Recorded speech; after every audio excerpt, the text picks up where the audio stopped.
Hello friends, welcome to my YouTube channel yummy food by Rani. Kachori तो आप बहुत खाए होंगे, लेकिन इस तरीके से एक बार रागी और सत्तू का कचौरी बना करके देखिए, खा करके मज़ा ही आने वाला है। तो देर किस बात की, चलिए रेसिपी बनाना शुरू करते हैं। ग्लूटेन फ्री कचौरी बनाने के लिए हमने एक कटोरी रागी का आटा लिया है। इसे कई जगहों पे रागी मड़ुआ नाचनी के नाम से जाना जाता है, लेकिन हमारे यहाँ इसे रागी बोला जाता है। स्टफिंग हम तैयार करेंगे, वो सत्तू का स्टफिंग होगा। सत्तू बनाने के लिए हमने इस तरह का भूना लिया है, इसे फुटानी भी बोलते हैं। ये रोस्टेड चना होता है। तो इसका हम क्या किए हैं कि छिलका हमें हटा लिए हैं, और ये देखिए बिल्कुल क्लीन हो चुका है। अब इसे हम मिक्सी में ग्राइंड कर लेंगे। पीसने के बाद जिस तरह सत्तू बनता है उस फॉर्म में ये आ जाएगा। इस चने से भी सत्तू को इस तरह बना सकते हैं। और यहाँ पे कुछ खड़े मसाले लिए, धनिया, सौंफ, जीरा, ये है 4 प्याज, धनिया पत्ता, मिर्ची, अदरक। इन सभी चीजों को हम बारीक कद्दूकस करेंगे। सबसे पहले रागी का आटा बना लेते हैं। तो इसके लिए हमने जिस कटोरी से आटा लिया है उसी कटोरी से बराबर मात्रा में पानी डाल देंगे। यानी 1 कटोरी आटा लिया है तो 1 कटोरी पानी डालेंगे। साथ में इसमें डाल देंगे 1 चम्मच भर करके एक देसी घी। मड़ुए का आटा ड्राई होता है, तो इसमें घी डालने से ये आटा बिल्कुल सॉफ्ट बन के तैयार होगा। अब हम डालेंगे स्वाद के अनुसार नमक। अब इसे उबालने के लिए रख देंगे। पानी में उबाल आ चुका है। अब इसमें हम थोड़ा थोड़ा करके आटा डालेंगे। आटा को एक बार नहीं डालिएगा, थोड़ा थोड़ा आटा को डालते जाइए और इसे मिक्स करते जाइए। एक बार डाल दीजिएगा तो इसमें गुठली पड़ जाएगा।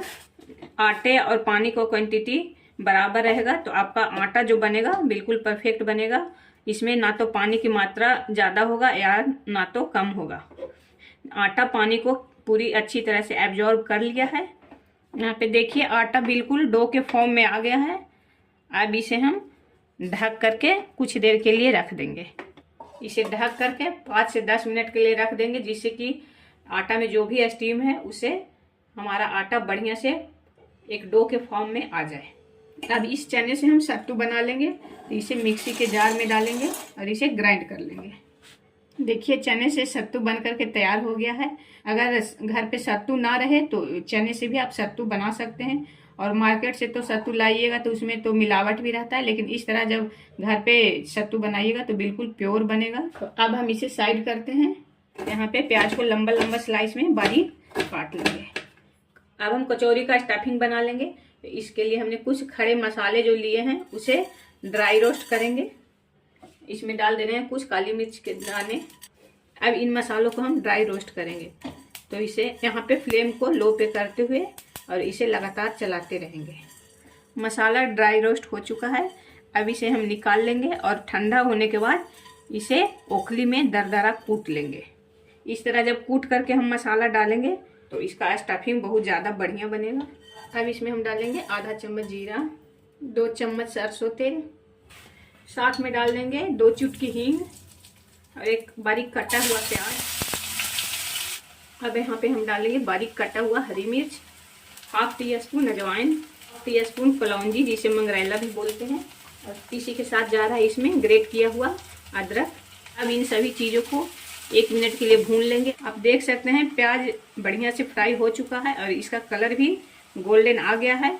तो प्याज को अच्छे से फ्राई करना बहुत ज़रूरी है। अब इसमें डालेंगे 1/2 टीस्पून हल्दी पाउडर। तेल की क्वांटिटी अगर आपको कम लग रहा है तो तेल थोड़ा सा और डाल दीजिएगा। अब हम इसमें डालेंगे दरदरा कूटा हुआ मसाला जो हमने रोस्ट किया था। इससे बढ़िया फ्लेवर आएगा सत्तू में। अब इसमें हम डाल देंगे पिसा हुआ सत्तू। अब यहाँ पे हम डाल देंगे टेस्ट के अकॉर्डिंग नमक। यहाँ पे फ्लेम को बिल्कुल लो पे रखिएगा। और आप देख सकते हैं ये मिक्सचर अभी ड्राई लग रहा है, तो यहाँ पे आप या तो पानी का छींटा मार सकते हैं या तो सरसों तेल और डाल दीजिए 1-2 चम्मच।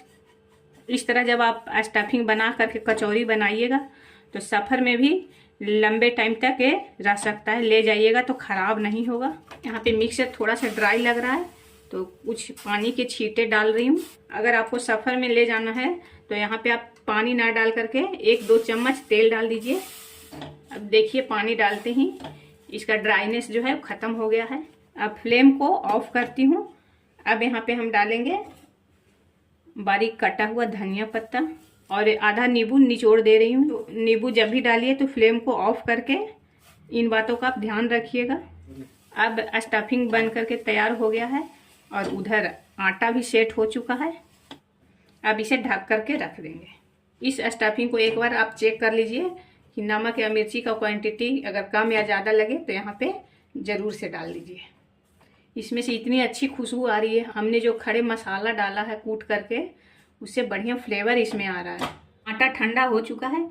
अब हाथों में थोड़ा सा घी लगाएंगे और इस तरह इसमें चिकना कर लेंगे और अच्छी तरह से इसे 4 से 5 मिनट तक मसल कर गूँथ लेंगे, जिससे कि आटा हमारा बिल्कुल सॉफ्ट बन जाए। और जब इसका हम कचौरी बनाएंगे तो इसमें किसी तरह का क्रैक्स ना आए। देखिए कितना सॉफ्ट आटा लगा है। जिस तरह हम गेहूं का आटा बनाते हैं उस फॉर्म में बन करके रेडी हो गया है। तो आप इस तरह पूरी टिप्स और ट्रिक को फॉलो करते हुए बनाइएगा तो आपका आटा भी कुछ इस तरह ही बनेगा। कई लोग क्या करते हैं कि इसे गुनगुना पानी से वैसे ही गूँथ लेते हैं, तो ऐसे करने से आटा सही नहीं बनेगा, क्योंकि इसका आटा ड्राई होता है। तो जब इसे बॉयल पानी में नहीं पकाइएगा तो बढ़िया नहीं बनेगा। आटा बिल्कुल परफेक्ट बन करके तैयार है। तो देखिए कितना चिकना बना है और इधर हमारा स्टफिंग भी बन करके रेडी है। तो बस हम इससे कचौरियाँ बना लेते हैं। आटे का लोई लेंगे, इसे हथेली से मसलते हुए चिकना कर लेंगे। जिस तरह हम आलू का पराठा बनाते हैं वैसे ही कटोरी बना लेंगे। अब इसे कटोरी का शेप बना लेंगे और इसकी थिकनेस आप देख सकते हैं, बहुत पतला भी नहीं है और बहुत मोटा भी नहीं है, बिल्कुल मीडियम है। तो हमें ऐसे ही रखना है। अब इसमें हम स्टफिंग डालेंगे। तो यहाँ पे मैं 1 चम्मच भर करके स्टफिंग डाल रही हूँ। आप जिस साइज का कचौरी बना रहे हैं उसके हिसाब से आप स्टफिंग डाल लीजिए। इस तरह स्टफिंग को प्रेस कर दीजिए जिससे कि अच्छी तरह से बॉटम में बैठ जाए, जिससे कि अच्छी तरह पेंदी में बैठ जाए और इसे बढ़िया से घुमाते हुए सील कर दीजिए।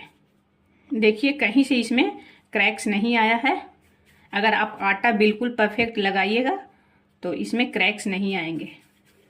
अब इसे चिकना करके और इससे हल्का सा प्रेस कर देंगे।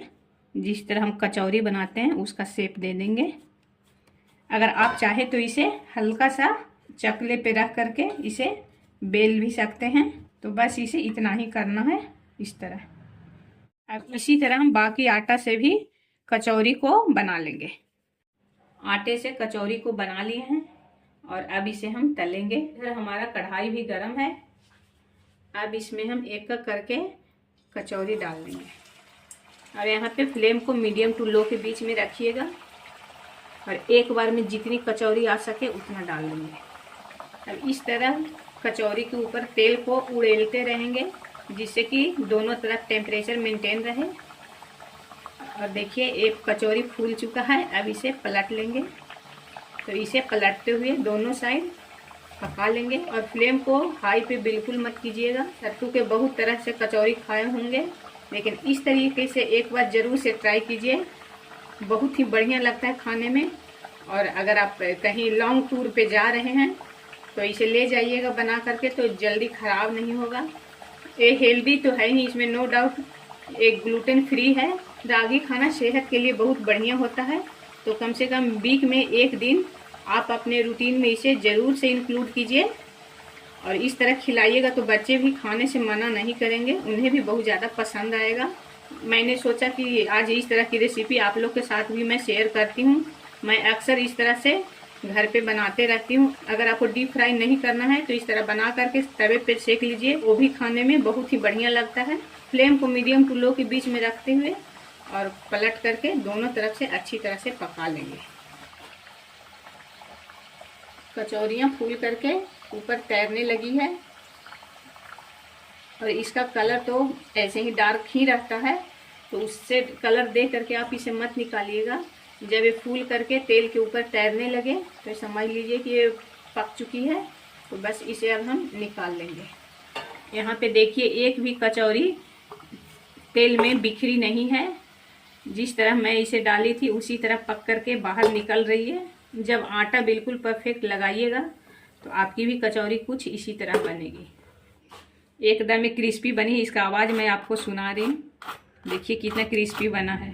अब इसी तरह मैं बाकी कचौरी को भी तल लूंगी।